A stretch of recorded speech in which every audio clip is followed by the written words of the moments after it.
I didn't have much experience at all. I didn't know how to run a business, and I was doing it myself. So I think in those situations,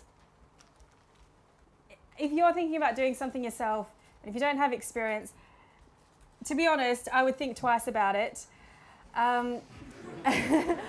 You know, get somebody on board, somebody who you really trust, somebody that you can really work with, and somebody who shares your passion, somebody who also might have skills in areas that you don't. So for me, I could bake. I taught myself how to bake, but I was really bad at it. So within 3 months of coming up with all these recipes, I'd employed a full-time chef who had actually trained at the Fat Duck.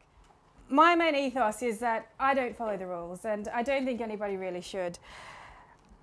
I actually walked into Whole Foods Market on High Street, Kensington, with some cupcakes, and they weren't actually meant for Whole Foods. I just wanted to go in there and find out who the food buyer was to see if they'd be interested at some point in the future. The person that I spoke to said, oh, okay, yeah, I'll just make a phone call. Then they came back and said, he's coming right down. I was like, oh, shit. Had a chat to him, and he's like, yeah, we're really looking for a really good gluten-free cake supplier. So, bring us some samples. And I was like, well, actually, I've got some cupcakes here. They're not actually meant for you. They're meant for a friend of mine who works at Harrods. But if you want to try one, you can. And he did. And he took one bite, and then he looked at me and said, Sarah, come upstairs. And I went, okay. So, yeah, well, okay, in a business sense. So anyway, I went upstairs into their office, and within an hour, I was talking to the regional vice president of Whole Foods Market. Oh God.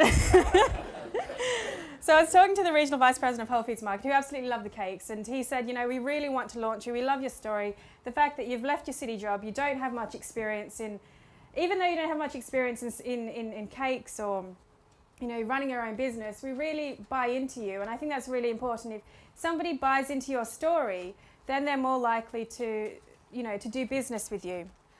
What I also want to say is that business is a journey. I'm a completely different person now than I was 3 years ago when I made the decision to jump ship. When I was working in the city, I was a very competitive person. And I think that a lot of people are, and I'm assuming that a lot of you actually might work in the city, maybe?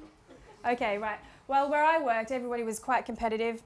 And I was really in it for the money. I wasn't so concerned about gluten-free cakes, to be honest. What I really wanted to do was, I just wanted a business opportunity, and I really wanted to make money and sell out within 3 years' time.